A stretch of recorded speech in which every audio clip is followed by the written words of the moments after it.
అనేకసార్లు మనం ప్రార్థన చేస్తున్నాం కాబట్టి చేస్తున్నాం, కానీ ఆ ప్రార్థనకి ఆ డిజైర్ క్లారిటీ లేదు. ఏదైతే కోరుతున్నామో వాంఛిస్తున్నామో అది ఖచ్చితంగా మన హృదయాల్లో లేవు. ఆ చిత్రము ఏర్పరచబడాలి. హల్లెలూయా, హల్లెలూయా.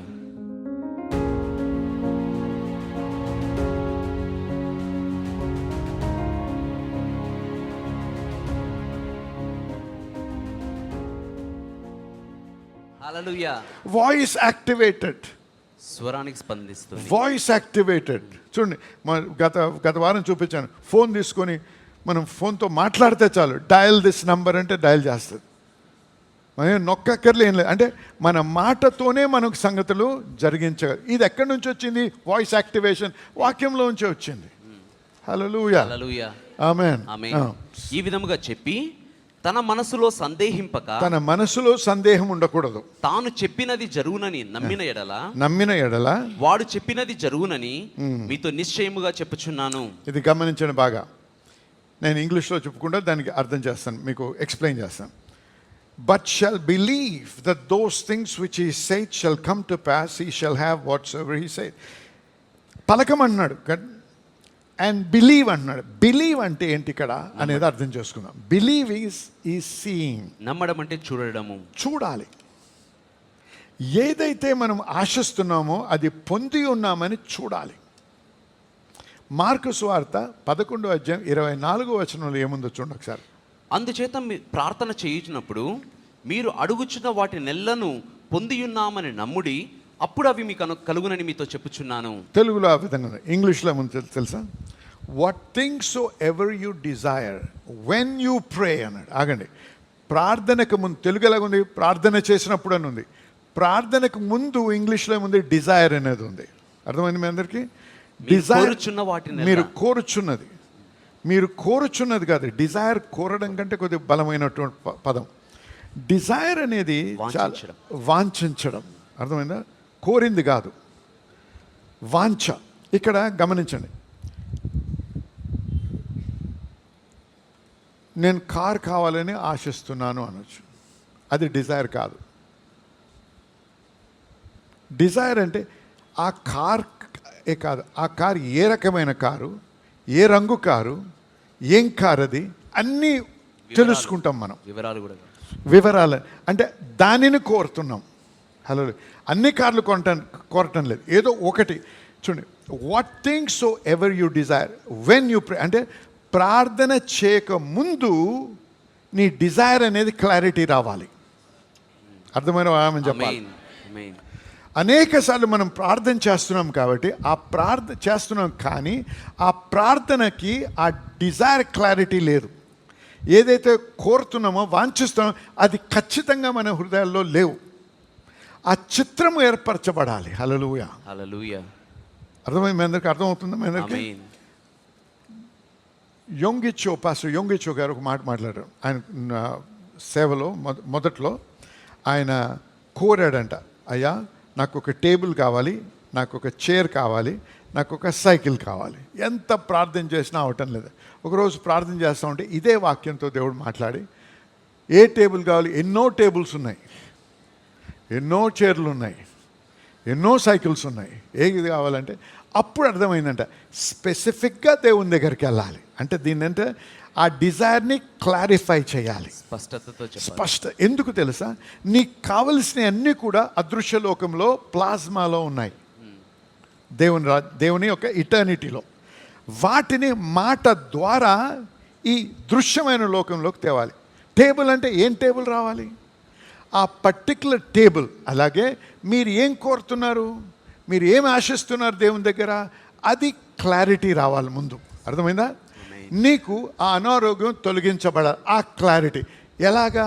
అనారోగ్యం తొలగించబడ్డ తర్వాత ఎలాగుంటావు నువ్వు? అది రాకముందు ఎలాగున్నావు? ఆ చిత్రం కావాలి, ఆ చిత్రాన్ని నువ్వు చూడాలి. అర్థమైంది మీ అందరికీ? అర్థమైతే ఆమెను చెప్పండి, ఇటు కూడా ఆమెన్. కాబట్టి ఇక్కడ ఏమన్నాడు? What things soever you desire when you pray believe that you received it. ఎక్కడ రిసీవ్? ఎక్కడ పొంది ఉన్నావు? అదృశ్య లోకంలో పొంది ఉన్నావు. ఇంకా believe that you receive then you shall have it అంటున్నాడు. రెండు క్రియేషన్స్ ఉన్నాయి ఇక్కడ, రెండు. లోకాలు. Everything is created twice. ప్రతిదీ కూడా రెండు సార్లు సృష్టించబడుతుంది. One, it is created in the spirit realm. ఒకటి దెన్ ఆత్మలోకంలో it's created in the natural. తర్వాత సహజ లోకంలో కలుగు చేయబడుతుంది. హల్లెలూయా, హల్లెలూయా, హల్లెలూయా. ముందుగా నువ్వు అదృశ్య లోకంలో దాన్ని గ్రహించాలి. పొంది ఉన్నామని గ్రహించినప్పుడు ఇప్పుడు నువ్వు పలుకుట ద్వారా దాన్ని ఏం చేస్తున్నావు? ఈ లోకంలో, దృశ్యమైన లోకంలో సృష్టిస్తున్నావు. అదృశ్యమైన లోకంలో నీ క్లారిటీ లేకపోతే నువ్వు దృశ్యమైన లోకంలో దాన్ని సృష్టించలేవు. అర్థమైతే ఆమె చెప్పండి. ఆమేన్. ఇక్కడ ప్రభు అన్నాడు, if you believe in your heart అన్నాడు ఇక్కడ. అంటే నువ్వు పలికే ముందు, ఆ పర్వతంతో మాట్లాడక ముందు క్లారిటీ రానివ్వు. స్పష్టత తెచ్చు. ఏం క్లారిటీ? జరిగిపోయిన తర్వాత ఎలాగుండాలో, పొంది ఉన్న తర్వాత ఎలాగుండాలో అందుకే దేవుడు సృష్టించేటప్పుడు లోకాన్ని తొందరపడి మాట్లాడలేదు. అర్థమైన వారామని చెప్పండి. ఆమేన్. పరిశుద్ధాత్ముడు హోవర్ చేస్తా ఉన్నాడు, అల్లాడు. ఎందుకు? ఆ క్లారిటీ కొరకు, స్పష్టత రావడం, ఆ స్పష్టత అవసరం మనకి. కాబట్టి ఏమి కోరుతున్నావు నువ్వు దేవుని దగ్గర? ఏమి ప్రార్థన చేస్తున్నావు? పొంది ఉన్నావు అనే నమ్మకం ఏర్పడ్డ తర్వాత అప్పుడు నువ్వు పలికి మాట మార్చకు, దాని మీద నిలబడి. ఎందుకంటే ఒక్కోసారి సమయం అవుద్ది. ఆ సమయం ఏంటి? పరీక్ష సమయం. ఆ పరీక్ష సమయంలో నువ్వు సాతానికి లోబడకూడదు. నా సిమ్టమ్స్ ఏమైనా, నాకు ఎటువంటి ఆటంకం ఉన్నా, నేను పలికేది దేవుడు మాట్లాడిన మాట తప్ప నేను వేరేది మాట్లాడను. హల్లెలూయా, హల్లెలూయా, హల్లెలూయా, హల్లెలూయా. ఆమేన్, ఆమేన్. చూడండి, మరి ఇక్కడికి ఆపేద్దాం. ఇక్కడ what you shall believe that those things which he said shall come to pass, he shall have whatsoever he saith. So tell yourself, మీతో మీరు చెప్పుకోనండి, I am blessed. నేను దీవించబడిన వ్యక్తిని. ఆమేన్. Say it. I am blessed. అంటున్నావు నువ్వు. అంటే ఏం చూస్తున్నావు? ఏం చూడకపోతే ఏమీ జరగదు. ఐ యామ్ బ్లెస్డ్ అంటే ఒక్కొక్కరి మనసులో ఒక్కొక్క చిత్రం ఉంటుంది.